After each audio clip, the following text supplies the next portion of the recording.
औज़ु बिल्लाहि मिनश शैतानिर रजीम बिस्मिल्लाहिर्रहमानिर्रहीम। अस्सलामुअलैकुम नाज़रीन। एक मर्तबा हज़रत अली नमाज जुमा की तैयारी फरमा रहे थे। खुतबा शुरू हुआ तो आप रूह के बारे में अहम इरशादात फरमाने लगे। ये बात शुरू ही हुई थी कि एक शख्स हज़रत अली रज़ियल्लाहु ताला अन्हा से कहने लगा, या अली, ये जो इंसान की रूह होती है, जब इंसान सो जाता है तो क्या ये जिस्म से जुदा होती है? तो हज़रत अली रज़ियल्लाहु ताला अन्हा ने इस बात के जवाब में फ़रमाया, तुम्हारे जिस्म और हर इंसान के जिस्म में जो रूह अल्लाह ताला ने डाली है, ये 3 हिस्सों में तकसीम है। पहला हिस्सा इंसानी जिस्म में रहता है और दूसरा हिस्सा इंसान के वजूद से बाहर यानी बरज़ख में अपने आप को देख रहा होता है, जबकि रूह का तीसरा हिस्सा इंसान के जिस्म से जुदा होता है। वो तब जुदा होता है जब इंसान सो जाता है। लिहाजा अगर वो इंसान नेकूकार है और अल्लाह ताला की फर्माबरदारी करता है, तो जब रूह जिस्म से जुदा होती है वो ऐसे आलम में जाती है जहाँ पर अल्लाह ताला ने जिन्नात और इंसानी रूहों के माबैन एक रास्ता बनाया होता है। ये रूह जब वहाँ पहुँच जाती है तो इंसान को ख्वाब आने लगते हैं।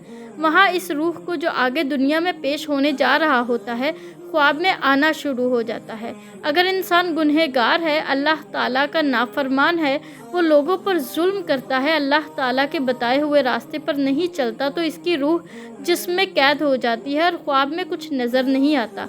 अगर इंसान नेक है, अल्लाह ताला का फर्माबरदार है, तो अल्लाह ताला इसे एक इल्म अता करता है जिसे इल्म नाइला कहते हैं। इस इल्म में ऐसी ताकत है कि अगर इंसान जब चाहे जहाँ मर्ज़ी चाहे जा सकता है और अपने तसव्वुर में किसी भी हालत में इसको देख सकता है। ये मुमकिन होता है जब इंसान अल्लाह ताला के करीब रहता है, इसकी अताअत करता है, इसके हुक्म को बजा लाता है।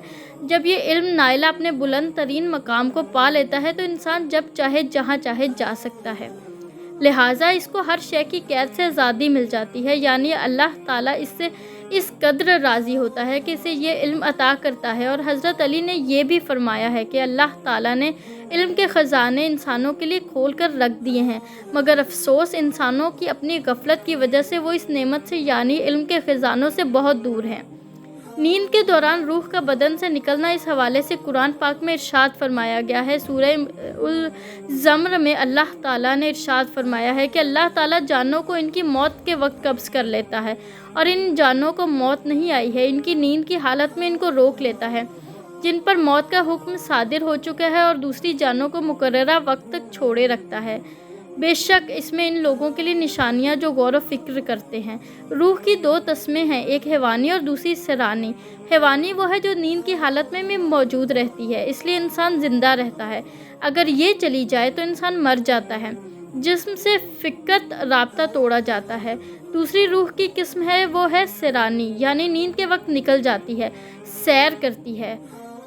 फिर इंसान ख्वाब में जो कुछ देखता है वो इस रूह की मदद से देखता है जो घूमती फिरती रहती है। इंसान जब नींद से बेदार होता है तो ये रूह भी वापस आ जाती है। अल्लाह ताला हर चीज़ को पैदा करने वाला है, सुभान अल्लाह। और रूह भी मखलूक़ात की तरह की एक मखलूक है।